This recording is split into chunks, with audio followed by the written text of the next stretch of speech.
Rewind back to the early 1980s. I was playing marbles with old Bogbrush by the swings one morning. We called him that due to his second name. His mother called him and his older sister in for lunch. I said I'd stay on the wreck while they went to eat and mind his marble bag. I was kicking my heels and doing that. A teenager from up the estate, behind whose back everyone called self-inflicted, walked over and sat next to me on the swings. "Where's Bogbrush then?" was his first question. I told him.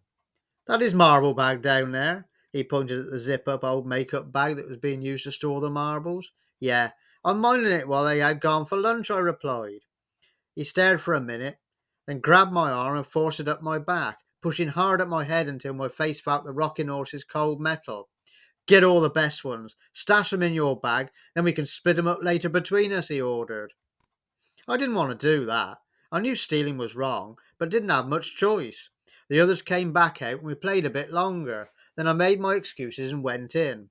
Later that afternoon, they came banging on our door. Self-inflicted had grassed on me. My mum looked at me very sternly and told me to empty my marble bag in front of her and the brushes. Out rolled the incriminating items. They took them away and Mum shouted at me and said Dad would be giving me the slipper when he got home for stealing other people's things. I felt wretched and blurted out what had happened.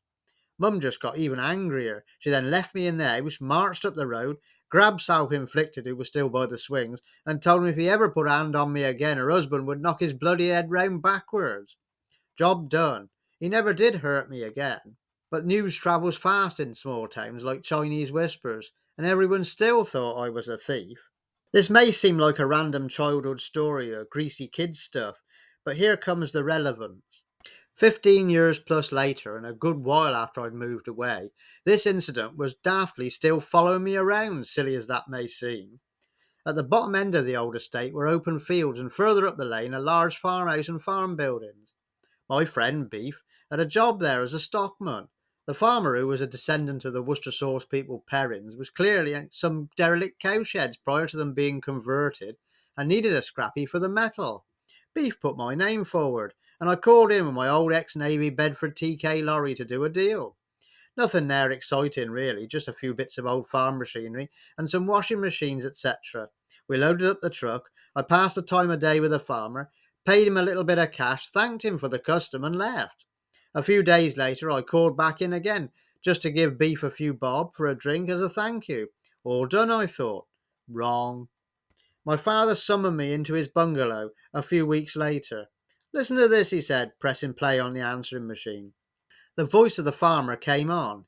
He had had a break-in. Most of the farm workshop's tools had been stolen. Also, a ladder and apparently a very expensive battery charger had also gone.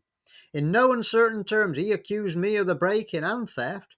And in his words, because I had history locally of thieving, had seen all of his workshop items when I called, and apparently knew the right people to fence them on. I was bloody crestfallen and very angry. What a load of absolute bollocks. Dad went ballistic. He rang the bloke up, telling him that he was way off mark, and unless he wanted to take the matter to the police and then to court for slander, then he should keep his incorrect suspicions to himself. Of course he did not, which became evident in that I didn't get work from the surrounding farms again. Ironically, around a decade later, I was clearing the garage of a local lad's elderly mother, and in amongst the junk was the broken remains of a battery charger, with that farmer's name scratched into it. Mystery solved. Though knowing this helped me in no way at all, and to this day, there are people around that area that still think I took his things. I did not. Hello there. Thank you for watching this video. A bit of a shorter one today. Hope you've enjoyed it. If you'd like to see a few more, please subscribe to the channel. All the best to you, and thanks very much for your time. Take care.